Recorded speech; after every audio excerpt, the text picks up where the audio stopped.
ಮಂಕುತಿಮ್ಮನ ಕಗ್ಗದ ಬಗ್ಗೆ ಬೇರೆ ಬೇರೆಯವರು ಬೇರೆ ಬೇರೆ ರೀತಿಯಲ್ಲಿ ಹೇಳಿದ್ದಾರೆ. ಅವರವರ ಅನುಭವಗಳು ಇದೆಲ್ಲವೂ ಕೂಡ ನಾನು ಮೊದಲನೇ ಅವಧಿಯಲ್ಲಿ ಅಂದ್ರೆ ಜುಲೈ 20ನೇ ತಾರೀಕಿನ ಅವಧಿಯಲ್ಲಿ ಹೇಳಿದ್ದೆ. ನಾಡಿನ ಗಣ್ಯರೇನು ಹೇಳಿದ್ದಾರೆ ಎಲ್ಲವನ್ನು ಕೂಡ ನಾನು ಹೇಳಿದ್ದೆ. ಅದೇ ರೀತಿಯಲ್ಲಿ ಮಂಕುತಿಮ್ಮನ ಕಗ್ಗವನ್ನು ಹೇಗೆ ಅರ್ಥ ಮಾಡ್ಕೋಬೇಕು, ಹೇಗೆ ಓದಬೇಕು ಅನ್ನೋದನ್ನ ಸ್ವತಃ ಡಿ.ವಿ.ಜಿ ಅವರೇ ಕಗ್ಗದ ಬಗ್ಗೆ ಹೇಳಿದ್ದಾರೆ. ಅದು ಯಾವ ರೀತಿ ಇದೆ ಅನ್ನೋದನ್ನ ಹೇಳ್ತೀನಿ. ಮರುಳಮುನಿಯನ ಕಗ್ಗವನ್ನು ಬರೆದಾಗ ತಮಗೆಲ್ಲರಿಗೂ ಗೊತ್ತಿರುವಂತೆ ಮಂಕುತಿಮ್ಮನ ಕಗ್ಗ ಹೇಗಿದೆಯೋ ಹಾಗೇನೆ ಮರುಳಮುನಿಯನ ಕಗ್ಗ ಅಂತ ಇನ್ನೊಂದು ಪುಸ್ತಕವನ್ನ ಹೊತ್ತಿಗೆಯನ್ನ ಡಿ.ವಿ.ಜಿ ಅವರು ಬರೆದಿದ್ದಾರೆ. ಮಂಕುತಿಮ್ಮನ ಕಗ್ಗದ ರೀತಿಯಲ್ಲೇ ಇರುವಂತ ಇನ್ನೊಂದಷ್ಟು ಕಗ್ಗದ ಪದ್ಯಗಳು ಕೂಡ. ಇಲ್ಲಿ ಮಂಕುತಿಮ್ಮ ಅಂತ ಕೊನೆಯಾದ ಹಾಗೆ ಅಲ್ಲಿ ಮರುಳಮುನಿಯ ಅಂತ ಕೊನೆ ಆಗತ್ತೆ. ಮಂಕುತಿಮ್ಮನ ಕಗ್ಗದಷ್ಟೇ ಪ್ರಚಲಿತವಾದಂತ ಅಷ್ಟೇ ಮೌಲ್ಯಯುತವಾದಂತ ಪುಸ್ತಕ, ನಮಗೆಲ್ಲರಿಗೂ ಕೂಡ ಅಧ್ಯಯನ ಯೋಗ್ಯವಾದಂತ ಪುಸ್ತಕ. ಅದರಲ್ಲಿ ಡಿ.ವಿ.ಜಿ ಅವರು ಒಂದು ಮಾತನ್ನ ಉಲ್ಲೇಖ ಮಾಡ್ತಾರೆ. ಅದನ್ನು ಕಗ್ಗದ ರೀತಿಯಲ್ಲೇ ಹೇಳಿದ್ದಾರೆ. ಬಿನದ ಕಥೆಯಲ್ಲ, ಹೃದ್ರಸದ ನಿರ್ಜರಿಯಲ್ಲ, ಮನನಾನುಸಂಧಾನ ಕಾದುದಿ ಕಗ್ಗ, ನೆನೆಯುತ ಒಂದೊಂದು ಪದ್ಯವನ್ನು ಒಮ್ಮೊಮ್ಮೆ ಅನುಭವಿಸಿ ಚಪ್ಪರಿಸೋ ಮರುಳಮುನಿಯ ಅಂತ ಹೇಳ್ತಾರೆ. ಇದು ಹೃದಯವನ್ನ ಕರಗಿಸುವಂತ ಅಥವಾ ಯಾವುದೋ ಉದ್ವೇಗವನ್ನ ಆ ರೀತಿಯ ಹುಟ್ಟು ಹಾಕುವಂತ ಯಾವುದೇ ಪದ್ಯ ಅಲ್ಲ ಮಂಕುತಿಮ್ಮನ ಕಗ್ಗದ ಪದ್ಯಗಳು. ಬದಲಾಗಿ ಏನನ್ನು ಮನಕ್ಕೆ ಅನುಸಂಧಾನ ಮಾಡ್ಕೋಬೇಕಾದಂತ ಪದ್ಯಗಳು ಅಂತ ಡಿ.ವಿ.ಜಿ ಅವರೇ ಹೇಳಿರುವಂತಹದ್ದು. ಮತ್ತು ಹೇಗೆ ಅದನ್ನ ನೆನಪು ಮಾಡ್ಕೋಬೇಕು, ಹೇಗೆ ಓದಬೇಕು ಅನ್ನೋದಕ್ಕೂ ಕೂಡ ಅವರೇ ಮಾರ್ಗದರ್ಶನ ಮಾಡಿದ್ದಾರೆ. ಹೇಗೆ ಅಂದ್ರೆ ನೆನೆಯುತ್ತ ಒಂದೊಂದು ಪದ್ಯವನ್ನು ಒಮ್ಮೊಮ್ಮೆ ಯಾವ್ಯಾವ ಒಂದೊಂದೇ ಪದ್ಯವನ್ನು ನೆನಪು ಮಾಡ್ಕೋಬೇಕು, ಹಾಗೆ ಅನುಭವಿಸಿ ಚಪ್ಪರಿಸು ಅಂತ ಡಿ.ವಿ.ಜಿ ಅವರು ಮಾರ್ಗದರ್ಶನ ಮಾಡಿದ್ದಾರೆ ಕಗ್ಗದ ಕುರಿತು. ಹಾಗಾಗಿ ಈ ಎಲ್ಲ ಪದ್ಯಗಳು ಒಂದೇ ಸಾರಿ ಒಂದು 100 ಪದ್ಯವನ್ನ 2 ದಿವಸದಲ್ಲಿ ಓದಿ ಮುಗಿಸ್ಬಿಡ್ತೀನಿ, ಅದರಿಂದ ತುಂಬಾ ದಕ್ಕಲ್ಲ. ಏನು ದಕ್ಕೋದು ಅಂತ ಹೇಳ್ತೀವಲ್ಲ, ಅಂದ್ರೆ ಓದಿ ಮುಗಿಸ್ಬೋದು ಅಷ್ಟೇ, ಆದ್ರೆ ಅದರಿಂದ ಏನೋ ಬಹಳ ಉಪಯೋಗ ಆಗತ್ತೆ ಅಂತ ಇಲ್ಲ. ಬದಲಾಗಿ ಮನನ ಕಾವ್ಯ ಅನ್ನುವ ಡಿ.ವಿ.ಜಿ ಅವರೇ ಮಾರ್ಗದರ್ಶನ ಮಾಡಿರೋದ್ರಿಂದ ಹಾಗಾಗಿ ಒಂದಷ್ಟು ಪದ್ಯಗಳನ್ನ ನಾವು ಆಯ್ಕೆ ಮಾಡ್ಕೊಂಡಿರುವಂತ ವಿಧಾನ ಕೂಡ ಬಹಳ ಚೆನ್ನಾಗಿದೆ. ವಿಜಯಪುರದ ತಂಡದವರು ತಿಂಗಳಿಗೆ ಒಂದು ಸೋಮವಾರ ಆ ದಿವಸ ಒಂದಷ್ಟು ಪದ್ಯಗಳು 8-10 ಪದ್ಯಗಳು ಸಾಧ್ಯ ಆಗ್ಬೋದು ಅಂತ ಕುಲಕರ್ಣಿ ನಾವು ಮಾತಾಡ್ಕೊಂಡಾಗ ಅಂದ್ಕೊಂಡಿರುವಂತಹದ್ದು. ಈ ವಿಧಾನ ಬಹಳ ಸೂಕ್ತವಾದಂಥದ್ದು ಅನ್ಸುತ್ತೆ. ಹಾಗಾಗಿ ಆ ರೀತಿಯಲ್ಲೇ ಯೋಚನೆ ಮಾಡೋಣ. ಡಿ.ವಿ.ಜಿ ಅವರು ಹೇಳೋ ಹಾಗೆ ಇನ್ನೊಂದಷ್ಟು ಗದ್ಯದ ರೀತಿಯಲ್ಲೂ ಹೇಳಿದ್ದಾರೆ. ಅದನ್ನು ಓದ್ಬಿಡ್ತೀನಿ, ಅವಾಗ ಹೆಚ್ಚು ಅನುಕೂಲ ಆಗ್ಬೋದು ನಮ್ಗೆಲ್ರಿಗೂ ಕೂಡ ಮಂಕುತಿಮ್ಮನ ಕಗ್ಗದ ಪದ್ಯಗಳನ್ನ ಅರ್ಥ ಮಾಡ್ಕೊಳ್ಳಿಕ್ಕೆ ಅಂತ. ಇದೊಂದು ಸ್ವತಂತ್ರ ಕಾವ್ಯ ಇದ್ದ ಹಾಗೆ, ಒಂದೊಂದು ಪದ್ಯವೂ ಕೂಡ ಸ್ವತಂತ್ರ ಕಾವ್ಯ ಇದ್ದ ಹಾಗೆ. ಅದು ಯಾವುದೇ ವರ್ಣನೆ ಅಲ್ಲ, ವಾಗ್ವಾದ ಅಲ್ಲ, ಯಾರ ಜೊತೆಗೂ ಮಾಡ್ತಾ ಇರುವಂತ ಸಂಭಾಷಣೆ ಅಲ್ಲ, ವಿಷಯ ವಿಚಾರಧಾರೆ ಆಗಿರುತ್ತೆ. ಅದು ಆಲೋಚನಾ ತರಂಗಗಳು ಮೂಡುವ ರೀತಿಯಲ್ಲಿ ನಮ್ಮನ್ನು ತೊಡಗಿಸ್ಕೊಳ್ಳುತ್ತೆ. ಒಂದೊಂದ್ಸರಿ ಸುಂಟ್ರಗಾಳಿ ಇದ್ದಾಗೂ ಇರುತ್ತೆ. ಒಂದು ಸಾಮಾನ್ಯ ಕಥೆಯನ್ನು ಓದುವ ರೀತಿಯಲ್ಲಿ ಒಂದು ಪದ್ಯವನ್ನು ಓದಿ ಅಂತ ಡಿ.ವಿ.ಜಿ ಅವರು ಕೊಟ್ಟಿರುವಂತಹದ್ದು. ಏನಂದ್ರೆ ಅವಸರವಾಗಿ ಓದ್ಬಿಡ್ಬೇಡಿ, ನಿಧಾನಕ್ಕೆ ಓದಿ, ನಿಧಾನಕ್ಕೆ ಅರ್ಥ ಮಾಡ್ಕೊಳ್ಳಿ. ಈ ರೀತಿಯ ಒಂದಷ್ಟನ್ನ ಡಿ.ವಿ.ಜಿ ಅವರು ಆರಂಭದಲ್ಲಿ ಕಗ್ಗದ ಬಗ್ಗೆ ಕೊಟ್ಟಿದ್ದಾರೆ. ಈ ಹಿನ್ನೆಲೆಯಲ್ಲಿ ನಾವು ಕೂಡ ಮಂಕುತಿಮ್ಮನ ಕಗ್ಗವನ್ನು ಯೋಚನೆ ಮಾಡುವಂತಹ ಪ್ರಯತ್ನವನ್ನು ಮಾಡೋಣಂತೆ. ಇವತ್ತು ಮೊದಲನೇ ಪದ್ಯದಿಂದ ಆರಂಭ ಮಾಡ್ತಾ ಇದ್ದೀನಿ. ಮೊದಲನೇ ಪದ್ಯಕ್ಕೂ ಕೊನೆಯ ಪದ್ಯಕ್ಕೂ ಏನು ಸಂಬಂಧ ಅಥವಾ ಸಂಬಂಧ ಇದೆಯಾ, ಈ ತರದ್ದೆಲ್ಲವನ್ನು ಕೂಡ ಇವತ್ತಿನ ವಿಷಯದಲ್ಲಿ ಜೋಡಿಸ್ಕೊಳ್ಳುವಂತ ಪ್ರಯತ್ನವನ್ನು ಮಾಡ್ತೀನಿ. ಸಾಧ್ಯ ಆದ್ರೆ ಯಾವತ್ತಾದ್ರೂ ಒಂದ್ಸರಿ ಇದರಲ್ಲಿರುವಂತ ವ್ಯಾಕರಣದ ಅಂಶದ ಬಗ್ಗೆನೇ ಹೇಳ್ಕೊಂಡು ಹೋಗ್ತೀನಿ. ನೋಡೋಣ ಆ ಸಂದರ್ಭ ಯಾವತ್ತು ಬರುತ್ತೆ ಅಂತ. ಆದ್ರೆ ಇವತ್ತು ಒಂದು ಅಂಶವನ್ನು ತಮ್ಮ ಗಮನಕ್ಕೆ ತರ್ತೀನಿ.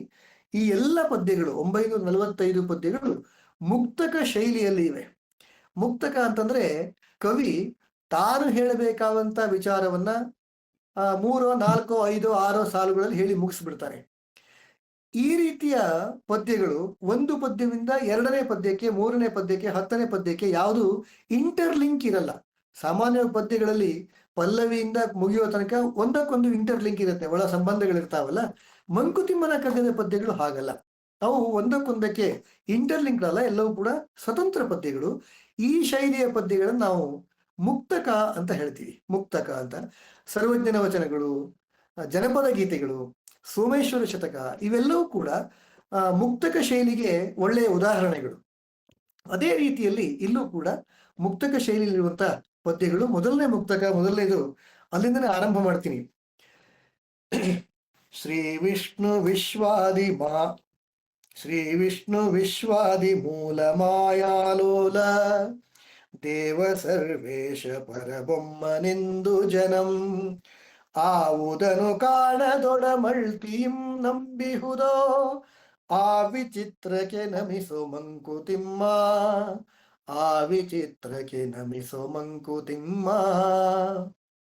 ಗಮನಿಸಿ, ಪದ್ಯ ಮೊದಲನೇ ಪದ್ಯ ಆರಂಭ ಆಗೋದು ಶ್ರೀ ಅಂತ ಆರಂಭ ಆಗತ್ತೆ, ಶ್ರೀ ವಿಷ್ಣು ಅಂತ ಆರಂಭ ಆಗತ್ತೆ.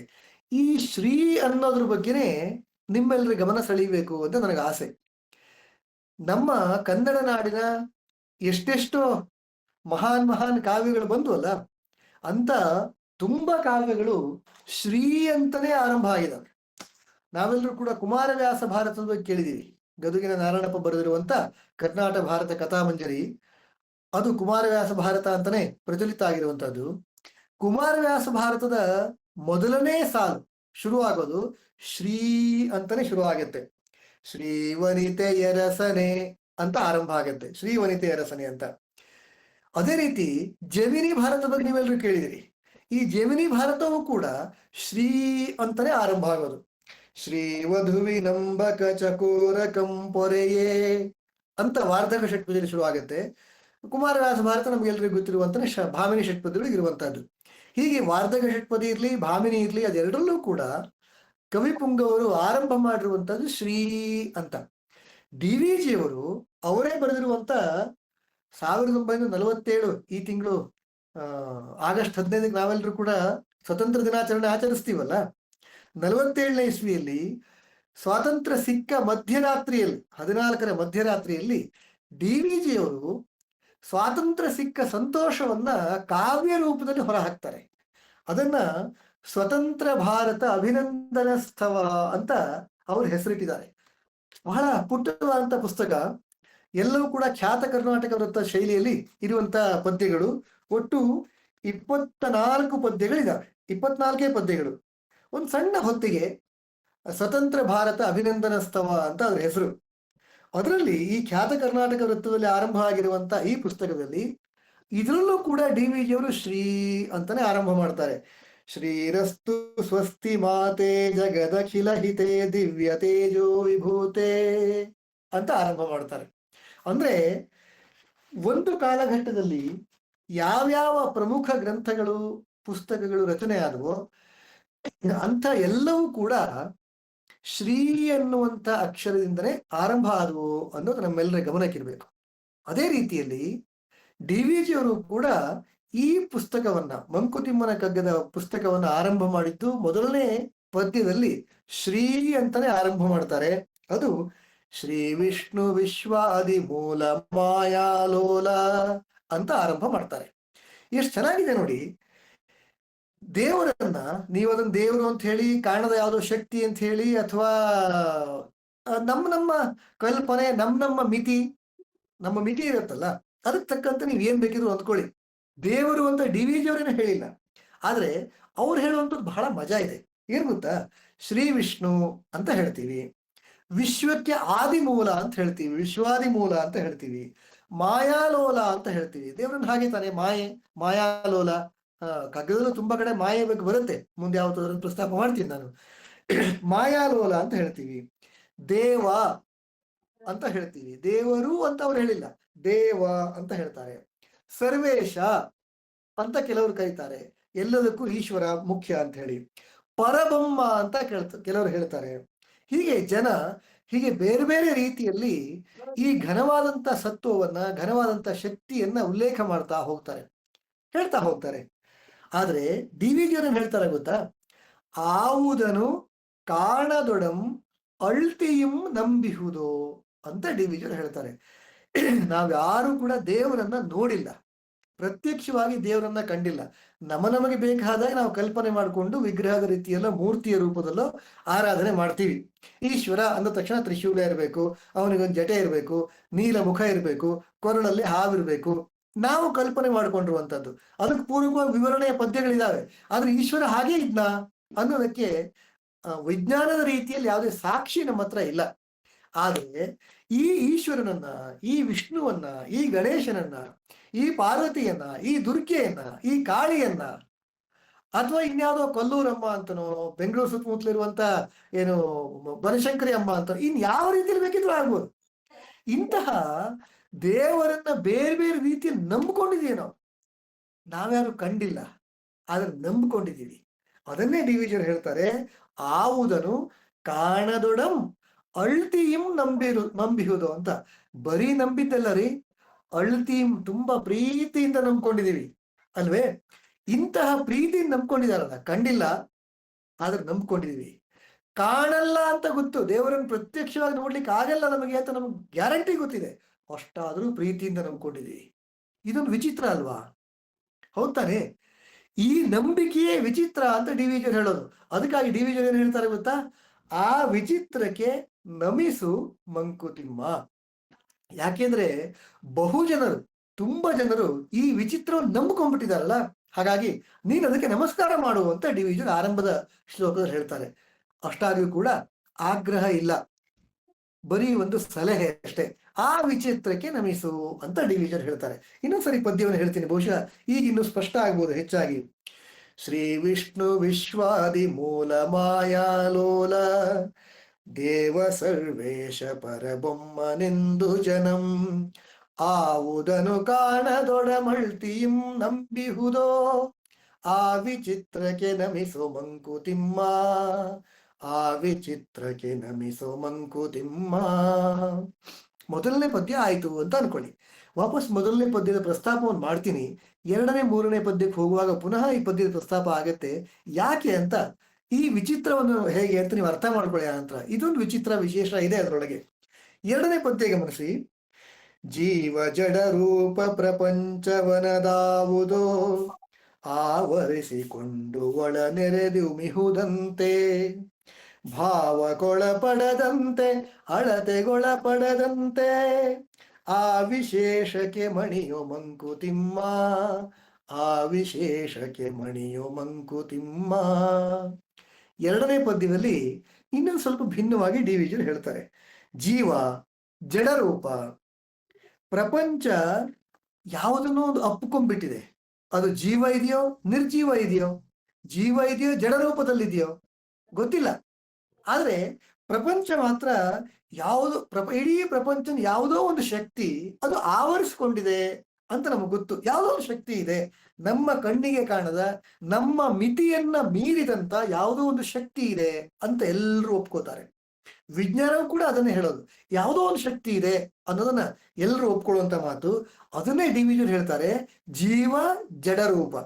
ಜೀವ ಇದೆಯೋ ನಿರ್ಜೀವವಾಗಿದೆಯೋ ಜಡರೂಪದಲ್ಲಿದೆಯೋ ಯಾವುದೋ ಒಂದು ವಸ್ತು ಅದು ಇಡೀ ಪ್ರಪಂಚವನ್ನ ಆವರಿಸಿಕೊಂಡಿದೆ. ಇಡೀ ಪ್ರಪಂಚವನ್ನು ಆವರಿಸಿಕೊಂಡಿದೆ. ಹೌದು, ಆವರಿಸಿಕೊಂಡಿದೆ ಸರಿ, ಆದ್ರೆ ಅದು ನಮ್ಮ ಕಲ್ಪನೆಗೆ ಸಿಗತ್ತಾ, ನಮ್ಮ ಭಾವನೆಗೆ ಸಿಗತ್ತಾ? ಈಗ ಉದಾಹರಣೆಗೆ ಜಿಲೇಬಿ ಅಂತ ಹೇಳಿದ ತಕ್ಷಣ ನಮಗೊಂದು ಕಲ್ಪನೆ ಬರುತ್ತೆ ಅಲ್ವೇ. ಜಿಲೇಬಿ ಅಂದ ತಕ್ಷಣನೇ ಸುಮಾರ ಕೇಸರಿ ಬಣ್ಣ ಇರುತ್ತೆ, ರೌಂಡ್ ಇರುತ್ತೆ, ಬಾಯಲ್ಲಿಟ್ಟರೆ ಸ್ವೀಟ್ ಆಗಿರುತ್ತೆ, ಅದರೊಳಗೆ ರಸ ಸೇರ್ಕೊಂಡಿರುತ್ತೆ. ಈ ತರದೆಲ್ಲ ಒಂದಷ್ಟು ಭಾವನೆಗಳು ಕಲ್ಪನೆಗಳು ನಮ್ಮ ತಲೆ ಒಳಗೆ ಬರ್ತವೆ. ಹೌದ್ ತಾನೆ? ಕಾರು ಅಂದ ತಕ್ಷಣನೇ ಹೌದು, ಕಾರು ಅದರೊಳಗಿರುವಂತ AC, 4 ಚಕ್ರಗಳು, ಅದರ ಸ್ಟೇರಿಂಗು, ಎಷ್ಟು ಜನ, ಈ ತರದೆಲ್ಲ ಒಂದಷ್ಟು ಕಲ್ಪನೆಗಳು ಬರುತ್ತೆ.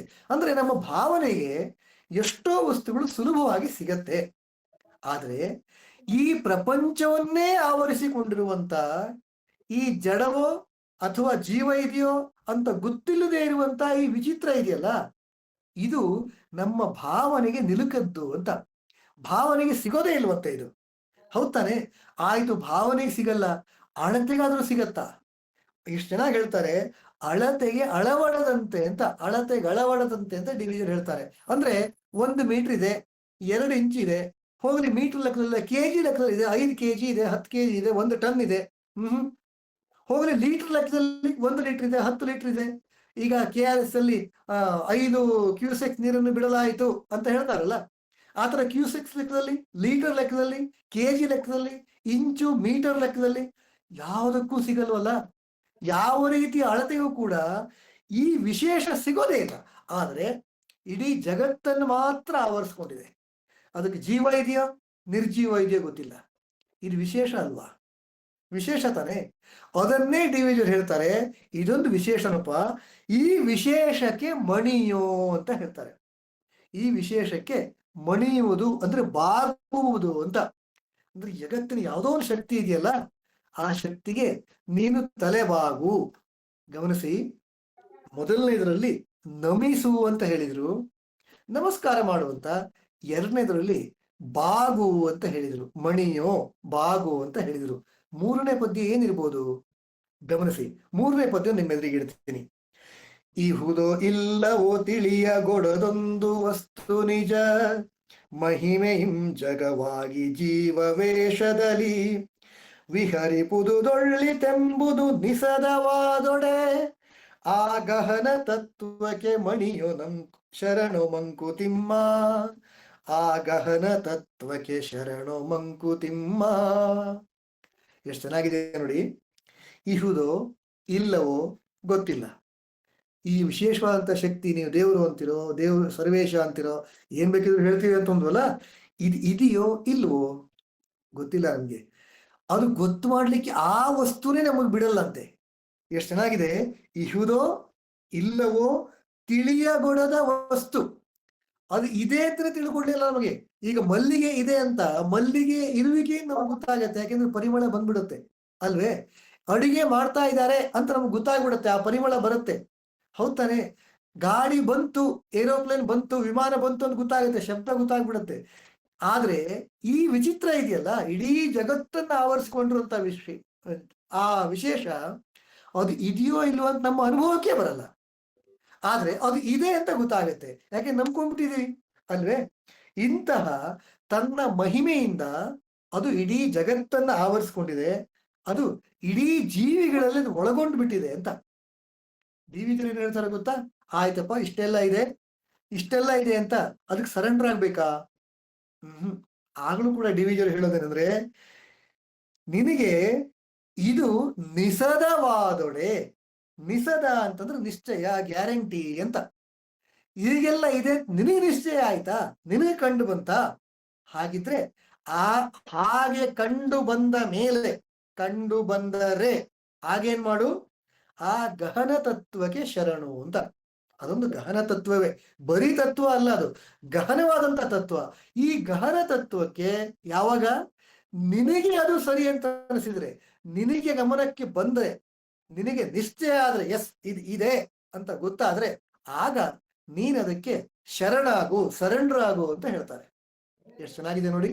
ಮೊದಲನೇ ಪದ್ಯದಲ್ಲಿ ಜನ ಬೇರೆ ಬೇರೆ ಬೇರೆ ಬೇರೆ ರೀತಿಯಲ್ಲಿ ದೇವರು ಅಂತ ನಂಬ್ಕೊಂಡ್ಬಿಟ್ಟಿದಾರಪ್ಪ. ಅವ್ರು ಯಾರು ಕೂಡ ದೇವರನ್ನು ನೋಡಿಲ್ಲ.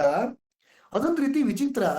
ಆವುದನ್ನು ಕಾಣದೊಡಂ ಅಳ್ತೀಂ ನಂಬಿಹುದು, ಅದು ಕಾಣದೇ ಇದ್ರು ಕೂಡ ಪ್ರೀತಿ ನಂಬ್ಕೊಂಡ್ಬಿಟ್ಟಿದಾರಲ್ಲ, ಅಂತಹ ವಿಚಿತ್ರಕ್ಕೆ ನಮಸ್ಕಾರ ಮಾಡು, ಆ ವಿಚಿತ್ರಕ್ಕೆ ನಮಿಸು ಅಂತ ಮೊದಲು ಹೇಳ್ತಾರೆ. ಎರಡನೇದ್ರಲ್ಲಿ ಹೇಳ್ತಾರೆ, ಅದ್ಯಾವುದಕ್ಕೂ ಸಿಗಲ್ಲಪ್ಪ, ಯಾವುದೇ ಅಳತೆಗೆ ಸಿಗಲ್ಲ ಅದು, ಆದ್ರೆ ಆವರಿಸ್ಕೊಂಡ್ಬಿಟ್ಟಿದೆ ಇಡೀ ಜಗತ್ತನ್ನ, ಅದೊಂಥರ ವಿಶೇಷ. ಆ ವಿಶೇಷಕ್ಕೆ ಮಣಿಯೋ ಬಾಗು ಅಂತ ಹೇಳ್ತಾರೆ. ಮೂರನೇದ್ರಲ್ಲಿ ಇಂಥದ್ದೆಲ್ಲವೂ ಇದೆ ಅಂತ ವಿಶೇಷ ನಿನಗೆ ಇದೆ ಅಂತ ಅನುಭವಕ್ಕೆ ಬಂದ್ರೆ, ನಿನಗೆ ನಿಶ್ಚಯ ಆದ್ರೆ, ಆಗ ನೀ ಏನ್ ಮಾಡು, ಅದಕ್ಕೆ ಸರೆಂಡರ್ ಆಗು ಅಂತ. ಹೀಗೆ ಮಂಕುತಿಮ್ಮನ ಕಗ್ಗದ ಆರಂಭದ 3 ಪದ್ಯಗಳಲ್ಲಿ ಡಿವಿಜಿಯವರು ಈ ರೀತಿಯಾಗಿ ಜನತೆಗೆ, ದೇಶವಾಸಿಗಳಿಗೆ ಇಂತಹ ಒಂದು ಪ್ರೇರಣೆಯನ್ನ ಕೊಡ್ತಾರೆ. ಯಾವುದನ್ನು ಕೂಡ ಪ್ರಶ್ನೆ ಮಾಡದೆ ಒಪ್ಕೋಬೇಡ, ಯಾವುದನ್ನು ಕೂಡ ಹೊರೆ ಹಚ್ಚದೆ ಸುಮ್ನೆ ಒಪ್ಕೋಬೇಡ. ಯಾಕೆ ಒಪ್ಕೋಬೇಕು? ಡಿವಿಜಿಯವರು ಹೇಳಿದ ತಕ್ಷಣ ಒಪ್ಕೋಬೇಕು ಅಂತ ಅವ್ರು ಹೇಳಿಲ್ಲ ಅಲ್ವೇ. ಹಾಗೆ ನಾವು ನಮ್ಮ ಪರಿಶ್ರಮದಿಂದ ಅರ್ಥ ಮಾಡ್ಕೋಬೇಕು, ನಮ್ಮ ಪರಿಶ್ರಮದಿಂದ ಗೆಲ್ಲಬೇಕು ಅಂತ ವಿಷಯವನ್ನ ಗೆದ್ದ ನಂತರ ನಿನಗದು ನಿಶ್ಚಯ ಆದ್ರೆ, ಆಗ ಅದಕ್ಕೆ ಸರೆಂಡರ್ ಆಗು ಅಂತ ಡಿವಿಜನ್ ಹೇಳ್ತಾರೆ. ಯಾವುದೇ ಬಲವಂತ ಇಲ್ಲ. ಬಹುಶಃ ಜಗತ್ತಿನಲ್ಲಿ ಇಂತಹ ತತ್ವ ಚಿಂತನೆ ಇರುವಂತದ್ದು ಭಾರತೀಯ ಚಿಂತನೆ, ಹಿಂದುತ್ವದಲ್ಲಿ ಮಾತ್ರ. ಜಗತ್ತಿನ ಇನ್ಯಾವ ತತ್ವದಲ್ಲೂ ಕೂಡ ಈ ರೀತಿಯ ವಿಶಾಲ ನೋಟ ಇಲ್ಲ ಅಲ್ವೇ. ಡಿವಿಜಿಯವರು ಅದನ್ನ ಹೇಳ್ತಾರೆ. ಈ 3 ಪದ್ಯಗಳ ಮುಖಾಂತರ ಡಿವಿಜಿಯವರು ಇದನ್ನು ಹೇಳ್ತಾರೆ. ಹಾಗಿದ್ರೆ ಡಿವಿಜಿಯವರು ನಿರೀಶ್ವರವಾದಿಗಳ, ಅಂದ್ರೆ ಅವರು ದೇವರನ್ನು ನಂಬ್ತಾ ಇರ್ಲಿಲ್ವಾ? ಪ್ರಶ್ನೆ ಬರುತ್ತಾನೆ. ದೇವರಿದಾನೋ ಇಲ್ಲೋ ಗೊತ್ತಿಲ್ಲ ಅಂತ ಮೊದಲೇ ಹೇಳಿದ್ರು. ಎರಡನೇ ಯಾವುದೋ ಒಂದು ಶಕ್ತಿ ಇದೆ, ದೇವರು ಅಂತ ಅವ್ರು ಹೇಳಿಲ್ಲ. ಜನ ದೇವರು ಅಂತ ಹೇಳ್ತಿದ್ದಾರೆ, ಡಿವಿಜನ್ ಹೇಳಿದ್ದಲ್ಲ. ಜನ ಹೇಳ್ತಾ ಇದ್ದಾರೆ ಹಾಗೆ, ದೇವರು ಅಂತ ಹೇಳ್ತಾರೆ, ದೇವ ಅಂತ ಹೇಳಿ, ಸರ್ವೇಶ ಅಂತ ಹೇಳ್ತಾರೆ, ಮಾಯಾಲೋಲ ಅಂತ ಹೇಳ್ತಾರೆ. ಇದೆಲ್ಲ ಜನ ಹೇಳ್ತಾ ಇದ್ದಾರಪ್ಪ, ನಾನು ಹೇಳ್ತಾ ಇರೋದಲ್ಲ. ಇದೆಲ್ಲ ಜನ ಹೇಳ್ತಾರೆ ಅಂದ್ರೆ ಡಿವಿಜನ್ ಹೇಳಿದ್ರ? ಇಲ್ಲ. ಹಾಗಿದ್ರೆ ಇಡೀ ಜಗತ್ತನ್ನ ಆವರಿಸಿಕೊಂಡಿರುವಂತ ಯಾವುದೋ ಒಂದು ಶಕ್ತಿ ಇದ್ದೇ ಇದೆ. ಅದು ನಿನಗೆ ನಿಶ್ಚಯ ಆದ್ರೆ ಆಗ ನೀನು ಸರೆಂಡರ್ ಆಗು ಅಂತ ಹೇಳಿದ್ರು. ಅಂದ್ರೆ ಡಿ ವಿ ಜಿ ಅವರು ನಿರೀಶ್ವರವಾದಿಗಳ, ದೇವರನ್ನು ನಂಬ್ತಾ ಇರ್ಲಿಲ್ವಾ ಅನ್ನುವ ಪ್ರಶ್ನೆ ಬರುತ್ತೆ. ಆ ಪ್ರಶ್ನೆಗೆ ಉತ್ತರಕ್ಕಿಂತ ಮೊದಲು ಕೊನೆಯ ಪದ್ಯವನ್ನು ಒಂಚೂರು ನಿಮ್ಗೆ ಗಮನಕ್ಕೆ ತರ್ತೀನಿ. ಕೊನೆಯ 1.5 ಪದ್ಯಗಳು ಅಂದ್ರೆ 944 ಮತ್ತು 945 ಈ 2 ಪದ್ಯಗಳನ್ನ ನಿಮ್ಮ ಗಮನಕ್ಕೆ ತರೋ ಪ್ರಯತ್ನ ಮಾಡ್ತೀನಿ. ಅದು ಎಷ್ಟು ಚೆನ್ನಾಗಿದೆ ನೋಡಿ. ಕಗ್ಗದಲ್ಲಿ ಬರುವಂತ ಕೊನೆಯ 6 ಸಾಲು ಅಂತ ಅನ್ಕೊಳ್ಳಿ. ಅದರಲ್ಲಿ ಬೊಮ್ಮನು ಇಹನು ಎಲ್ಲರನು ಆಳುವನು ಎನ್ನುವ ನೆನಪಿರಲಿ. ಅರ್ಥ ಆಗ್ತಾ ಇದೆಯಾ? ಎಲ್ಲರನು ಆಳುವನು ಇಹ ನೆನಪಿರಲಿ, ನೆಮ್ಮದಿಯ ಪಡೆಗೆ ಜಗ ಮಂಕುತಿಮ್ಮ ಅಂತ 944ನೇ ಪದ್ಯದ ಕೊನೆಯ 2 ಸಾಲು. ಅಂದ್ರೆ ಜಗತ್ತನ್ನು ಆಳುವಂತ ದೇವರು ಇದಾನಪ್ಪ, ಅದರಿಂದಾಗಿನೇ ಜಗತ್ತಿಗೆ ನೆಮ್ಮದಿ ಇರುವಂತದ್ದು. ಜಗತ್ತಿಗೆ ನೆಮ್ಮದಿ ಯಾವುದು? ಆ ದೇವರು ನಮ್ಮನ್ನು ಆಳ್ತಾ ಇದ್ದಾನಲ್ಲ, ಅದರಿಂದಾಗಿನೇ ಜಗತ್ ನೆಮ್ಮದಿಯಾಗಿದೆ ಅಂತ ಡಿ ವಿ ಜಿ ಅವರು ಹೇಳ್ತಾರೆ. ಕೊನೆಯ ಪದ್ಯ ಏನಾಗಿದ್ರೆ 945ನೇ ಪದ್ಯ ಗಮನಿಸಿ.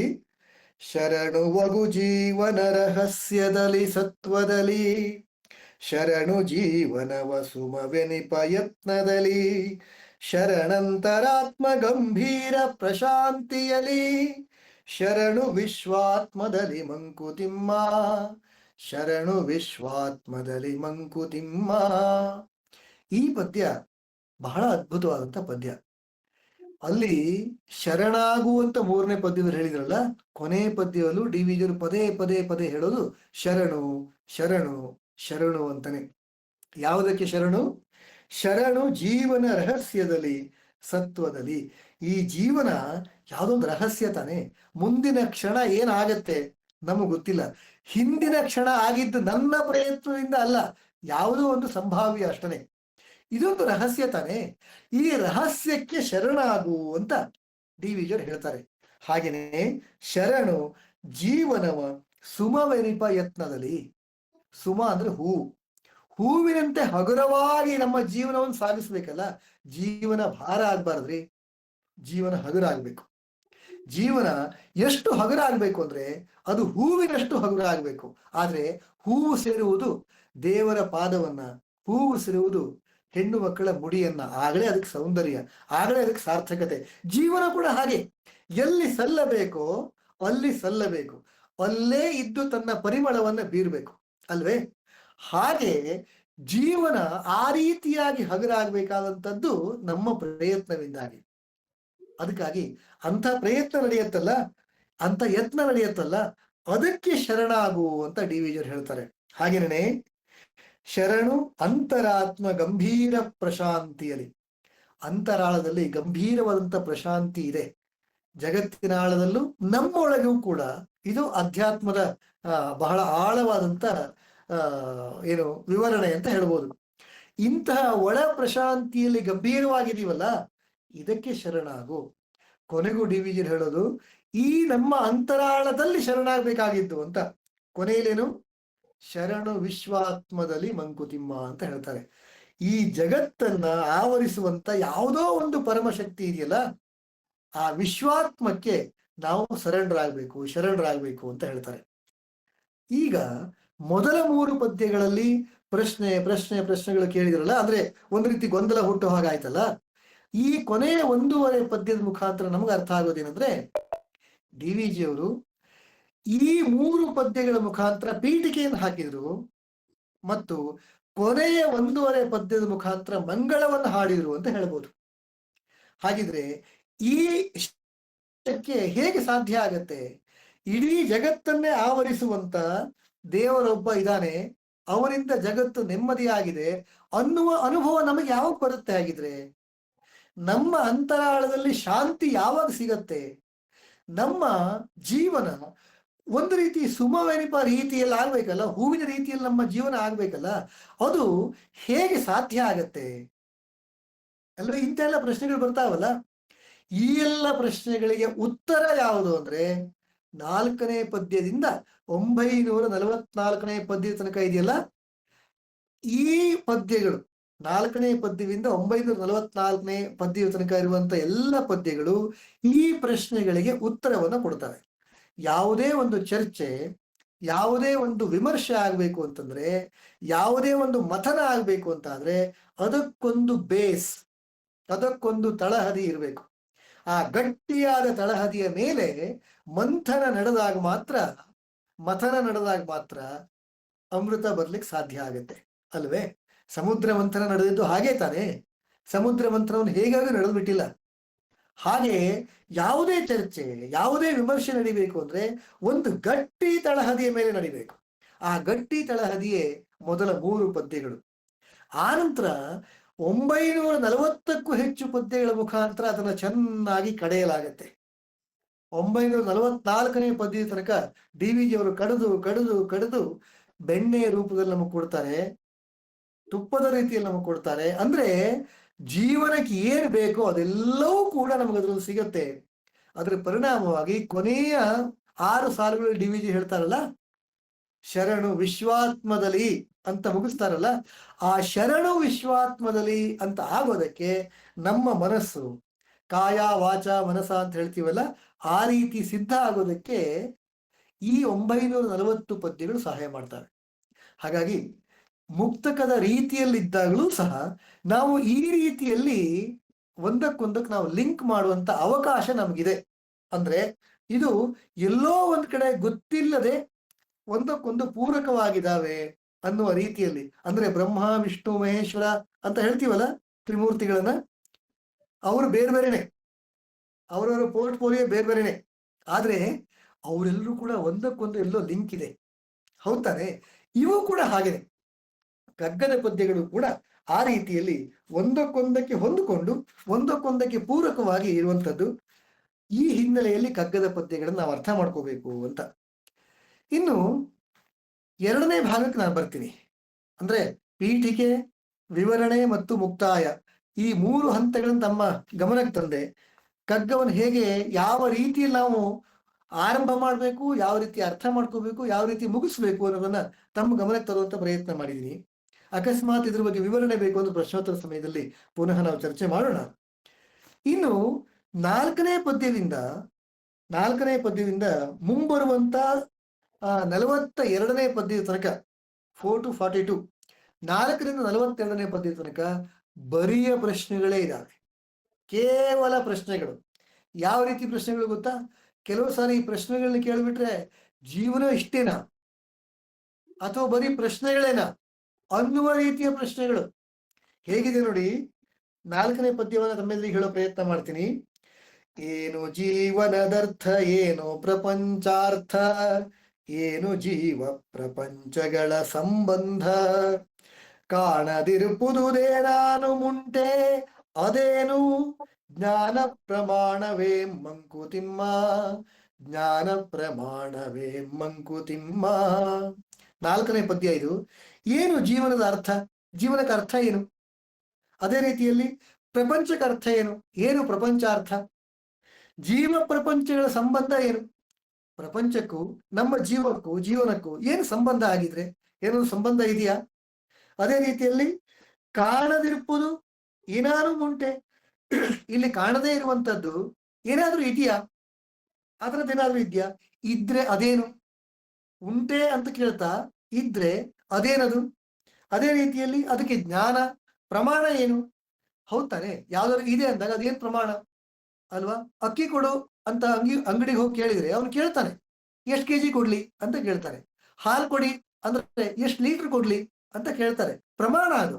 ಹೀಗೆ ನಮಗೆ ಈ ರೀತಿಲಿ ಯಾವ್ದಾದ್ರು ಇದೆ ಅಂತ ಆದ್ರೆ ಅದಕ್ಕೆ ಏನ್ ಪ್ರಮಾಣ ಆಗಿದ್ರೆ ಏನು, ಜ್ಞಾನದ ಪ್ರಮಾಣ ಏನು? ಹೀಗೆ 4ನೇ ಪದ್ಯದಲ್ಲಿ ಪ್ರಶ್ನೆಗಳನ್ನು ಕೇಳ್ತಾರೆ. ಈ ಪ್ರಶ್ನೆಗಳು ಬರೀ 4ನೇ ಪದ್ಯಕ್ಕೆ ಮಾತ್ರ ನಿಲ್ಲಲ್ಲ, ಅಲ್ಲಿಂದ 42ನೇ ಪದ್ಯ ತನಕ ನಿರಂತರವಾಗಿ ಪ್ರಶ್ನೆಗಳೇ ಬರ್ತಾ ಹೋಗ್ತವೆ. ಆ ಪ್ರಶ್ನೆಗಳನ್ನ ಡಿ ವಿ ಜಿ ಅವರೇ ಒಂದಷ್ಟು ಅನುಕೂಲ ಆಗಲಿ ಅನ್ನೋ ತರದಲ್ಲಿ ನಾವು ಹಂಚ್ಕೊಂಡಿದ್ದಾರೆ. ಪುಸ್ತಕದ ಕರ್ತೃ ಆದಂತ DR ವೆಂಕಟರಮಣನ್ ಅವರು ಬಹಳ ಚೆನ್ನಾಗಿ ಅದನ್ನು ಜೋಡಿಸ್ಕೊಟ್ಟಿದ್ದಾರೆ. ಈ 42 ಪ್ರಶ್ನೆಗಳು, 42 ಮುಕ್ತಕಗಳು ಯಾವ್ಯಾವ ಆಧಾರದಲ್ಲಿ ಪ್ರಶ್ನೆಗಳನ್ನ ಕೇಳಲ್ಪಟ್ಟಿದ್ದಾವೆ ಅಂತ. ಈ ಪ್ರಶ್ನೆ ಪತ್ರಿಕೆಯನ್ನು ತಯಾರು ಮಾಡುವಾಗ ಹೊಂದಿಸಿ ಬರೆಯಿರಿ, ಬಿಡಿಸಿ ಬರೆಯಿರಿ, 1 ವಾಕ್ಯದಲ್ಲಿ ಉತ್ತರಿಸಿ, 8-10 ವಾಕ್ಯದಲ್ಲಿ ಉತ್ತರಿಸಿ ಅಂತೆಲ್ಲ ಪ್ರಶ್ನೆಗಳನ್ನ ತೆಗಿತಾರಲ್ಲ, ಅದೇ ರೀತಿಯಲ್ಲಿ ಇಲ್ಲೂ ಒಂದಷ್ಟು ಬೇರೆ ಬೇರೆಯ ಗುಂಪನ್ನ ಮಾಡಿದ್ದಾರೆ. ಅದು ಏನು ಅಂತ ತಮ್ಮ ಗಮನಕ್ಕೆ ತರೋ ಪ್ರಯತ್ನ ಮಾಡ್ತೀನಿ. ದೇವರ ವಿಷಯಕ್ಕೆ ಸಂಬಂಧಪಟ್ಟಂತೆ ಒಂದಷ್ಟು ಪ್ರಶ್ನೆಗಳಿದ್ದಾವೆ.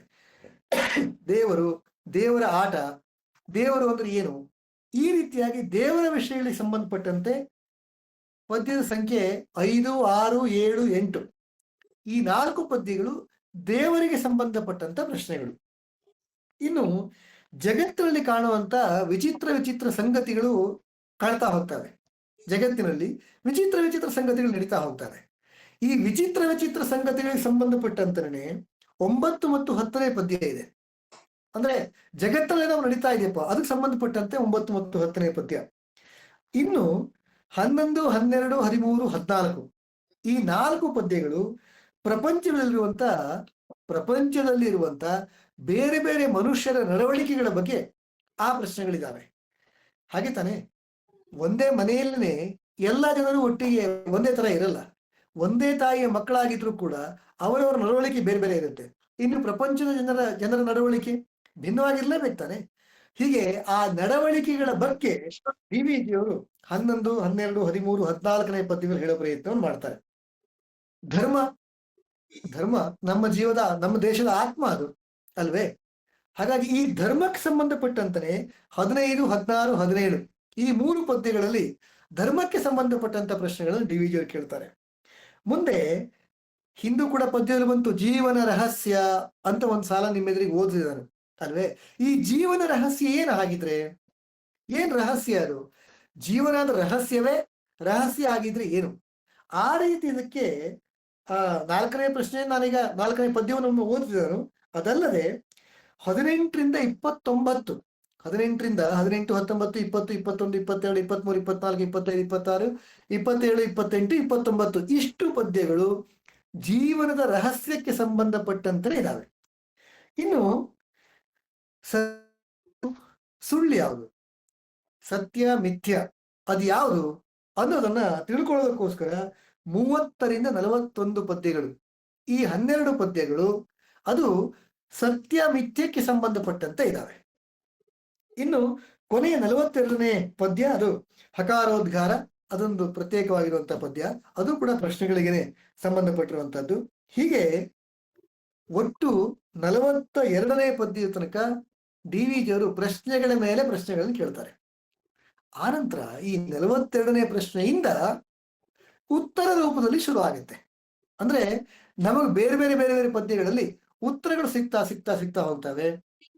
ಕೊನೆಯಲ್ಲಿ ಉತ್ತರ ಅಥವಾ ಇಡೀ ಪದ್ಯವನ್ನು, ಇಡೀ ಮಂಕುತಿಮ್ಮನ ಕಗ್ಗವನ್ನು ಅಧ್ಯಯನ ಮಾಡಿದ ನಂತರ ಬಹುಶಃ ನಮಗೆ ಡಿ ವಿ ಜಿ ಅವರು ಕೊನೆಯಲ್ಲಿ ಹೇಳಿದ್ರಲ್ಲ, ಶರಣು ಜೀವನ ರಹಸ್ಯದಲ್ಲಿ ಸತ್ವದಲ್ಲಿ, ಶರಣು ಜೀವನದ ಸುಮವಿಪ ಯತ್ನದಲ್ಲಿ, ಶರಣು ಅಂತರಾತ್ಮ ಗಂಭೀರ ಪ್ರಶಾಂತಿಯಲ್ಲಿ, ಶರಣು ವಿಶ್ವಾತ್ಮದಲ್ಲಿ ಅಂತ ಹೇಳಿದ್ರಲ್ಲ, ಈ ಪ್ರಶ್ನೆ ಅಂದ್ರೆ ಈ ಎತ್ತರಕ್ಕೆ ನಮ್ಮನ್ನು ನಾವು ಏರಿಸಿಕೊಳ್ಳಬಹುದಾಗಿದ್ದು ಈ 42 ಪ್ರಶ್ನೆಗಳಿಗೆ ಉತ್ತರ ರೂಪದಲ್ಲಿರುವಂತ ಮುಂದಿನ ಎಲ್ಲ ಪದ್ಯಗಳು. ಅದನ್ನ ಅಧ್ಯಯನ ಮಾಡಿಕೊಂಡ್ರೆ, ಅದನ್ನ ತಿಳ್ಕೊಂಡ್ರೆ ಬಹುಶಃ ಜೀವನ ಖಂಡಿತವಾಗಿಯೂ ಸುಮವೆನಿಪ ಯತ್ನ ಅಂತ ಹೇಳಿದ್ರಲ್ಲ, ಅದು ಬರೀ ಯತ್ನ ಅಷ್ಟೇ ನಿಲ್ಲಲ್ಲ, ಜೀವನ ಖಂಡಿತವಾಗಿ ಹೂವಿನಂತೆ ಅರಳುತ್ತೆ, ಹೂವಿನಂತೆ ಪರಿಮಳವನ್ನು ಕೊಡ್ಲಿಕ್ಕೆ ಸಾಧ್ಯ ಆಗುತ್ತೆ.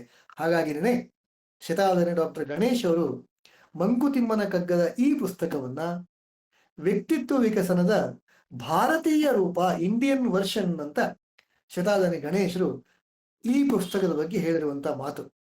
ಅಂದ್ರೆ ವ್ಯಕ್ತಿತ್ವ ವಿಕಸನಕ್ಕೆ ಖಂಡಿತವಾಗಿನೂ ಒಂದು ಅದ್ಭುತವಾದಂತ ಕನ್ನಡದಲ್ಲಿರುವಂತ ಬಹುಶಃ ಏಕೈಕ ಒಂದು ಸಮಗ್ರ ರೂಪ, ಸಮಗ್ರವಾದಂತ ಭಾರತೀಯ ಶೈಲಿಯ, ಭಾರತೀಯ ಚಿಂತನೆಯ ಪುಸ್ತಕ ಅದು ಮಂಕುತಿಮ್ಮನ ಕಗ್ಗ.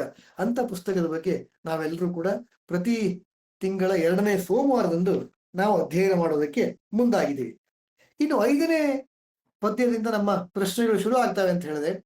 ಒಂದ್ಸರಿ ಆ ಪ್ರಶ್ನೆಗಳನ್ನ ಇವತ್ತು ಪ್ರಶ್ನೆಗಳನ್ನೇ ತಮ್ಮೆದುರಿಗೆ ಹೇಳುವಂತ ಪ್ರಯತ್ನ ಮಾಡ್ತೀನಿ.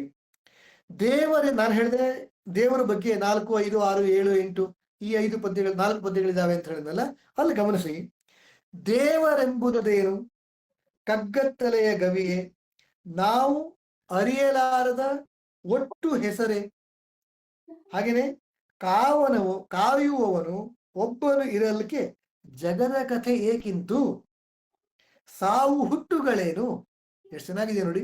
ದೇವರು ಒಬ್ಬ ಇದ್ದಾನೆ ಅಂತಂದ್ರೆ ಅದೇನು ಕಗ್ಗತ್ತಲೆನ ನಮ್ಗೆ ಕಾಣಿಸಲ್ಲ ತಾನೆ. ಯಾಕೆ ಕಗ್ಗತ್ತಲೆ ಗವಿ ರೀತಿಯಲ್ಲಿ ಆಗಿದ್ರೆ ಜಗತ್ತು? ದೇವರಿಲ್ಲ, ದೇವರಿದ್ದಾನೆ, ಅದೆರಡೂ ಇಲ್ಲ ಅಂತ ಅಂದ್ರೆ ಯಾಕೆ ಹೀಗೆ ಈ ಗೊಂದಲ ಯಾತಕ್ಕೆ?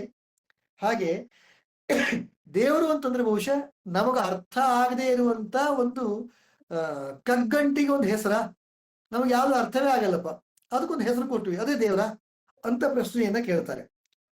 ಒಬ್ಬ ಕಾಯುವವನಿದ್ದಾನೆ ಅಂತ ಹೇಳ್ತೀವಲ್ಲ, ಜಗತ್ತಿನಲ್ಲಿ ದೇವ ಒಬ್ಬ ಇದ್ದಾನೆ, ಕಾಯ್ತಾನೆ ಅಂತ ಹೇಳೋದಾದ್ರೆ ಈ ಜಗತ್ತು ಯಾಕೆ ಹೀಗಿದೆ ಅಂತ ಡಿ ವಿ ಜಿಯವರು ಕೇಳೋದು. ಜಗದ ಕಥೆ ಏಕಿಂತು, ಯಾಕೆ ಜಗತ್ತು ಹೀಗಿದೆ? ಅಷ್ಟೇ ಅಲ್ಲ, ಸಾವು ಹುಟ್ಟುಗಳೇನು ಅಂತ ಕೇಳ್ತಾರೆ. ಸಾವು ಅಂದಾಗ ಬರೀ ಡೆತ್ ಅನ್ನೋ ಅರ್ಥ ಅಷ್ಟೇ ಅಲ್ಲ, ನೋವುಗಳು ಕೂಡ, ಜಂಜಾಟಗಳು, ಸಮಸ್ಯೆಗಳು ಸೇರಿದಂತೆ ಇದೆಲ್ಲ ಯಾಕೆ ಜಗತ್ತಿನಲ್ಲಿದೆ? ಆಗಿದ್ರೆ ದೇವರೊಬ್ಬ ಕಾಯವನಿದಾನೆ ತಾನೆ, ಇದಿರಬಾರ್ದಾಗಿತ್ತು. ಅವನು ಸಾವನ್ನ ಯಾಕೆ ಕೊಡ್ತಾನೆ? ಹೇಗಿದ್ರೆ ಹುಟ್ಟು ಅಂತ ಯಾಕೆ ಬೇರೆ ಕೊಡ್ತಾನೆ? ಹುಟ್ಟಿದ ನಂತರ ಸಾಯಲೇಬೇಕು ತಾನೆ, ಯಾಕೆ ಹೀಗೆ ಅನ್ನುವ ಪ್ರಶ್ನೆಯನ್ನ ಡಿ ವಿ ಕೇಳ್ತಾರೆ. ಉತ್ತರ ಮುಂದೆಲ್ಲೋ ಸಿಗತ್ತೆ, ಹುಡ್ಕೊಡಂತೆ. ಮುಂದಿನ ಪದ್ಯವನ್ನು ಗಮನಿಸಿ. 6ನೇ ಪದ್ಯ. ಒಗಟೆಯೇನೀ ಸೃಷ್ಟಿ, ಬಾಳಿನ ಅರ್ಥವೇನು, ಬಗೆದು ಬಿಡಿಸುವವರು ಯಾರು, ಈ ಸೋಜಿಗವನು, ಜಗವ ನಿರಮಿಸಿದ ಕೈ ಒಂದು ಏಕೆ ಇಂತು, ಬಗೆ ಬಗೆಯ ಜೀವಗತಿ ಅಂತ ಕೇಳ್ತಾರೆ.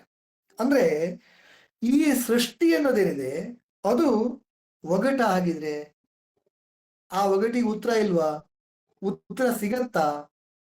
ಒಗಟು ಅಂದಾಗ ಉತ್ತರ ಸಿಗ್ಬೇಕು ತಾನೆ, ಅದ್ಯಾಕೆ ನಮ್ಗೆ ಸಿಗ್ತಾ ಇಲ್ಲ? ಆಗಿದ್ರೆ ಈ ಬಾಳಿಗೆ ಏನ್ ಅರ್ಥ, ಈ ಜೀವನಕ್ಕೆ ಬಾಳಿಗೆ ಏನ್ ಅರ್ಥ ಆಗಿದ್ರೆ? ಅಷ್ಟೇ ಅಲ್ಲ, ಬಗೆದು ಬಿಡಿಸುವವರು ಯಾರು? ಅದನ್ನ ಓಪನ್ ಮಾಡಿ ತೋರಿಸ್ಬೇಕಲ್ಲ, ಜೀವನ ಅಂದ್ರೆ ಹೀಗಪ್ಪ ಅಂತ ಹೇಳ್ಬೇಕಲ್ಲ. ಈಗ ಶಾಲೆಗಳಲ್ಲಾದ್ರೆ ಮೊದಲು ಚೆನ್ನಾಗಿ ಪಾಠ ಮಾಡಿ ರಿವಿಷನ್ ಮಾಡಿಸಿ ಆನಂತರ ಪ್ರಶ್ನೆ ಪತ್ರಿಕೆಯನ್ನು ಕೊಡ್ತಾರೆ, ಉತ್ತರ ಬರೀರಿ ಅಂತ. ಜೀವನದಲ್ಲಿ ಹಾಗಿಲ್ವಲ್ಲ, ಮೊದಲು ಪ್ರಶ್ನೆ ಪತ್ರಿಕೆ, ಆಮೇಲೆ ಅನುಭವ, ಆಮೇಲೆ ಪಾಠ. ಜೀವನದ ಪಾಠ ಯಾವ್ದ್ರಿಂದ? ಮೊದಲು ಪ್ರಶ್ನೆ ಪತ್ರಿಕೆ ಕೊಡೋದ್ರಿಂದ. ಇದ್ಯಾಕೆ ಹೀಗೆ? ಇದನ್ನು ಬಗೆದು ತೋರಿಸೋರು ಯಾರು? ಎಷ್ಟು ಚೆನ್ನಾಗಿದೆ ಪ್ರಶ್ನೆ ಇದು. ಸೋಜಿಗ ಅಲ್ವಾ, ಆಶ್ಚರ್ಯ ಅಲ್ವಾ ಇದು? ಈ ತರದಲ್ಲಿ ಯಾಕೆ ಇಟ್ಟಿದ್ದಾನೆ ಅಂತ ಡಿ ವಿ ಜಿಯವರು ಕೇಳುವಂತದ್ದು. ಜಗವ ನಿರ್ಮಿಸಿದ ಕೈಯೊಂದು ಇದೆ ಅಂತ ಆದ್ರೆ ಅದು ಯಾಕೆ ನಮಗ್ ಕಾಣಿಸಲ್ಲ, ನಮಗೆ ಯಾಕೆ ಸಿಗಲ್ಲ? ಆಗಿದ್ರೆ ಅಷ್ಟೇ ಅಲ್ಲ, ಬಗೆ ಬಗೆಯ ಜೀವಗತಿ, ಈ ರೀತಿ ಬೇರೆ ಬೇರೆ ರೀತಿಯ ಜೀವಗತಿಗಳಿದಾವಲ್ಲ, ಇದೆಲ್ಲದಕ್ಕೂ ಏನು ಅರ್ಥ ಆಗಿದೆ? ಇದೆಲ್ಲವೂ ಯಾಕೆ ಹೀಗೆ? ಒಂದೇ ತರ ಯಾಕಿಲ್ಲ? ಯಾಕೆ ಇರಬಾರ್ದು? ಇದ್ರೆ ಏನಾಗ್ತಾ ಇತ್ತು? ಹೀಗೆ ಪ್ರಶ್ನೆಗಳನ್ನ ಡಿ ವಿ ಜಿಯವರು 6ನೇ ಪದ್ಯದಲ್ಲಿ ಕೇಳ. 7ನೇ ಪದ್ಯವನ್ನು ಗಮನಿಸಿ. ಬದುಕಿಗಾರ್ ನಾಯಕರು ಏಕನೋ ಅನೇಕರೋ, ವಿಧಿಯೋ ಪೌರುಷವೋ ಧರ್ಮವೋ ಅಂಧ ಬಲವೋ, ಕುದುರುವುದೆಂತೋ ಈ ವ್ಯವಸ್ಥೆಯ ಪಾಡು, ಅದಿಗುದಿಯ ಗತಿಯೇನೋ ಮಂಕುತಿಮ್ಮ, ಅದಿಗುದಿಯ ಗತಿಯೇನೋ ಮಂಕುತಿಮ್ಮ. ಈ ಬದುಕಿಗೆ ಯಾರು ನಾಯಕರು? ಯಜಮಾನ್ರು ಯಾರು? ಬದುಕಿಗೆ ಯಾರು ನಾಯಕರು? ಆಗಿದ್ರೆ ಮುಖಂಡರು ಯಾರು? ಇದಕ್ಕೆ ಯಜಮಾನ್ರು ಯಾರು? ಏಕನೋ ಅನೇಕನೋ ಅಂತ ಕೇಳ್ತಾರೆ. ಒಬ್ಬನೇ ಯಜಮಾನನೋ ಈ ಬದುಕಿಗೆ, ಅಥವಾ ತುಂಬಾ ಜನ ಇದ್ದಾರೋ? ಏಕನೋ ಅನೇಕರೋ ಅಲ್ವೇ? ವಿಧಿಯೋ ಪೌರುಷವೋ ಧರ್ಮವೋ ಅಂಧ ಬಲವೋ. ವಿಧಿ ಯಾವುದೋ ಕಣ್ಣಿಗೆ ಕಾಣದೇ ಇರುವಂತ ವಸ್ತು. ಎಲ್ಲ ನಾವು ಹೇಳ್ತೀವಿ ತುಂಬಾ ಸರಿ, ಅಯ್ಯೋ ಎಲ್ಲ ವಿಧಿಯಾಟ ಬಿಡಪ್ಪ ಅಂತ ನಾವು ಹಣೆ ಮುಟ್ಕೋತೀವಲ್ಲ. ಹೀಗೆ ನಮ್ಮ ಬದುಕಿಗೆ ನಾಯಕರು, ಯಜಮಾನರು, ಅದು ವಿಧಿನ ಅಂತ ಕೇಳ್ತಾರೆ. ಪ್ರಶ್ನೆ ಅದಾಗೆ. ಪೌರುಷವು, ನನ್ನ ಪೌರುಷದಿಂದ, ನನ್ನ ಪ್ರಯತ್ನದ ಫಲದಿಂದ ಜೀವನ ಕಟ್ಕೋತೀನಿ, ಆಗತ್ತಾ? ಅದೇ ನಾಯಕನ ಹಾಗಿದ್ರೆ ಅದು ಯಜಮಾನ್ರ. ಧರ್ಮೋ, ಧರ್ಮ ಅಂದ್ರೆ ಈಗಿನ ಶೈಕ್ಷಣಿಕ ವ್ಯವಸ್ಥೆಯಲ್ಲಿರುವಂತ ಏನು ಹಿಂದೂ ಧರ್ಮ, ಕ್ರಿಶ್ಚಿಯನ್ ಧರ್ಮ, ಜೈನ ಧರ್ಮ, ಅದಲ್ಲ. ಜೀವನದ ಪದ್ಧತಿ ಅಂತ, ನಡವಳಿಕೆ ಅಂತ.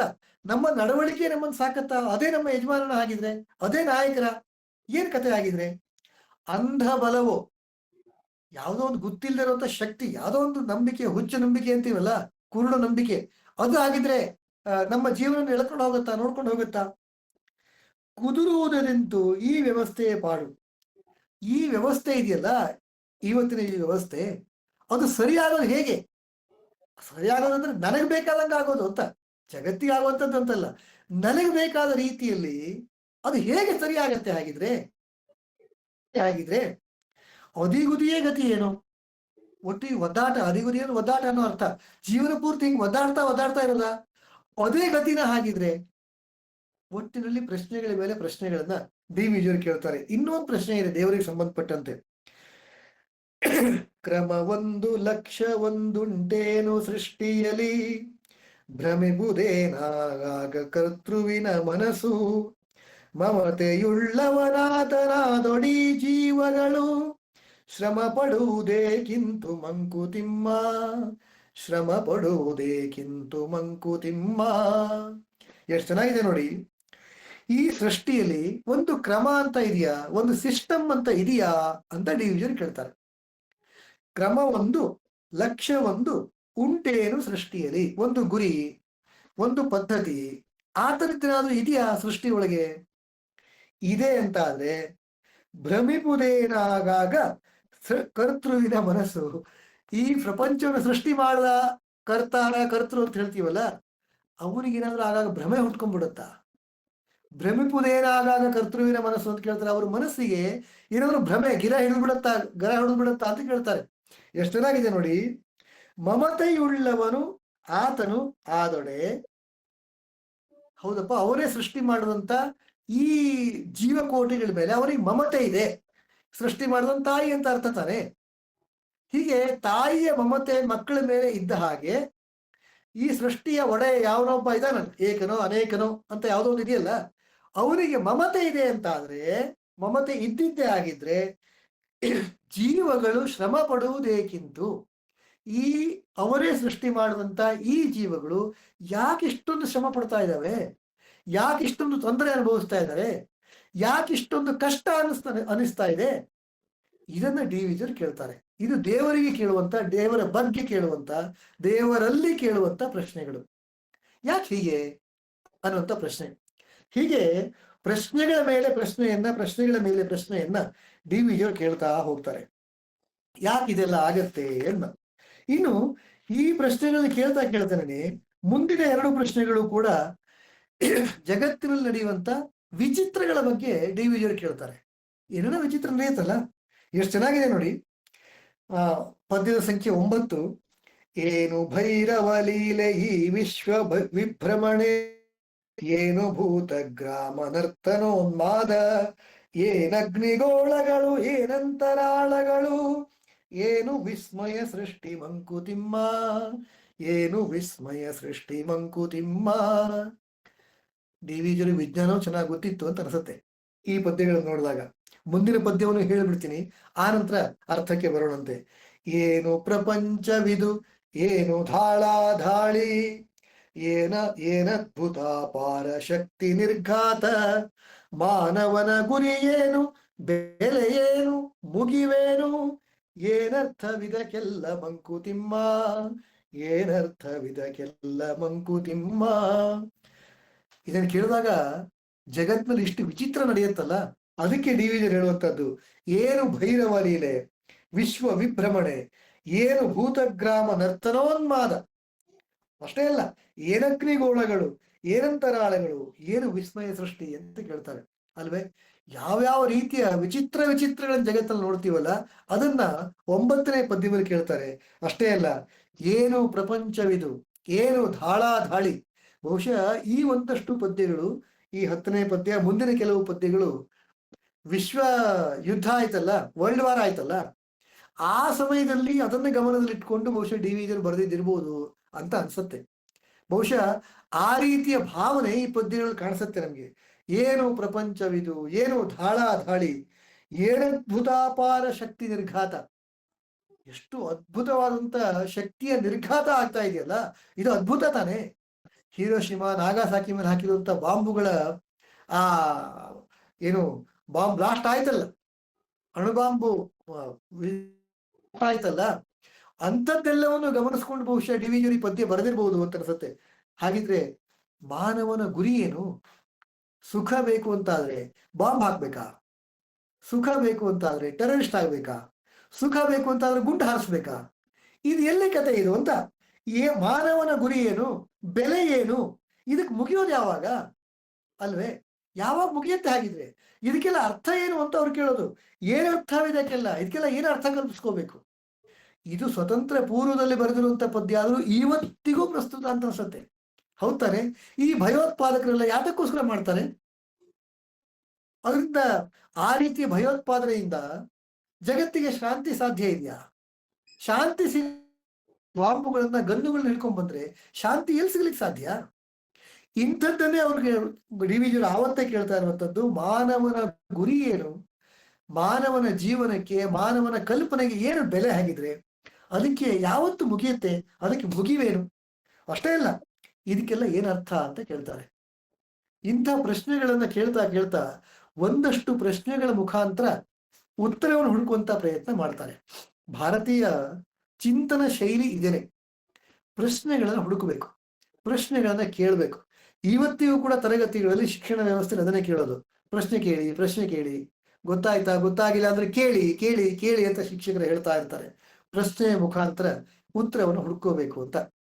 ಉತ್ತರಕ್ಕೆ ಬೇಕಾದ ಪ್ರಶ್ನೆಗಳು ಬರಬೇಕು, ಉತ್ತರಕ್ಕೆ ಪೂರಕವಾದ ಪ್ರಶ್ನೆಗಳು ಕೇಳಬೇಕು. ನನ್ನ ಮೊಂಡುತನವನ್ನು ಹೇಳ್ಕೊಳ್ಳಿಕ್ಕಲ್ಲ, ಬೇರೆಯವರನ್ನ ಉಡಾಫೆಯಿಂದ ಕೇಳಲಿಕ್ಕೋಸ್ಕರ ಪ್ರಶ್ನೆಗಳಲ್ಲ, ಅಥವಾ ಬೇರೆಯವರನ್ನು ಸೋಲಿಸ್ಬೇಕು ಅನ್ನುವಂಥ ಪ್ರಶ್ನೆಗಳಲ್ಲ. ಬದಲಾಗಿ ಪ್ರಶ್ನೆ ಕೇಳಬೇಕು, ಅದರಿಂದ ನನ್ನ ಜ್ಞಾನದ ವೃದ್ಧಿ ಆಗಬೇಕು. ಪ್ರಶ್ನೆ ಕೇಳಬೇಕು, ಉತ್ತರದಿಂದ ಜಗತ್ತಿಗೆ ಹಿತ ಆಗಬೇಕು. ಜಗತ್ತು ತುಂಬಾ ದೊಡ್ಡದು ಅಂತಾದ್ರೆ ಬರುವಂತ ಉತ್ತರದಿಂದ ತನಗೆ, ತನ್ನ ಸುತ್ತಮುತ್ತಲಿರುವಂತ ಒಂದು ಸಣ್ಣ ಗುಂಪಿಗಾದ್ರೂ ಸಮಾಧಾನ, ಖುಷಿ, ಸಂತೋಷ, ಏನೋ ಒಂದಷ್ಟು ಉತ್ತರ ರೂಪದ ಲಾಭ ಅದು ಆಗಬೇಕು. ಅದು ಪ್ರಶ್ನೆ. ಎಲ್ಲೆಲ್ಲ ಹುಚ್ಚುಚ್ಚಾ ಕೆಲವರು ಕೇಳ್ತಾರಲ್ಲ, ಅದು ಪ್ರಶ್ನೆ ಅಲ್ಲ. ಬದಲಾಗಿ ಪ್ರಶ್ನೆಯಿಂದ ಒಳಿತಾಗಬೇಕು ಅನ್ನುವಂಥದ್ದು. ಅಂತಹ ಪ್ರಶ್ನೆಗಳನ್ನ ಡಿ ವಿ ಜಿಯವರು ಆರಂಭದಲ್ಲಿ ಕೇಳಿದ್ದಾರೆ. ಆ ಪ್ರಶ್ನೆಗಳ ಸ್ಥೂಲ ರೂಪವನ್ನು ಹೇಳಿದ್ದೀನಿ. ಮುಂಬರುವಂತಹ ಅವಧಿಯಲ್ಲಿ ಈ ಪ್ರಶ್ನೆಗಳು, ಉತ್ತರಗಳು ಹೇಗೆ ಶುರು ಆಗ್ತವೆ, ಹೇಗೆ ಮುಂದುವರಿಯುತ್ತವೆ ಅನ್ನೋದನ್ನ ಮುಂದಿನ ಅವಧಿಗಳಲ್ಲಿ ನೋಡೋಣ. ಇಂದಿಗೆ ಮತ ಉಚಿತ ಮಂಕುತಿಮ್ಮ. ಅವಕಾಶಕ್ಕಾಗಿ ಧನ್ಯವಾದ. ಇನ್ನೊಂದು 5 ನಿಮಿಷ ಪ್ರಶ್ನೋತ್ತರ ಅಥವಾ ನಿಮ್ಮ ಅಭಿಪ್ರಾಯದ ವಿನಿಮಯಕ್ಕೋಸ್ಕರ ಇಟ್ಕೊಳ್ಳೋಣಂತೆ. ಅವಕಾಶಕ್ಕಾಗಿ ಇನ್ನೊಮ್ಮೆ ಧನ್ಯವಾದ. ನಮಸ್ಕಾರ.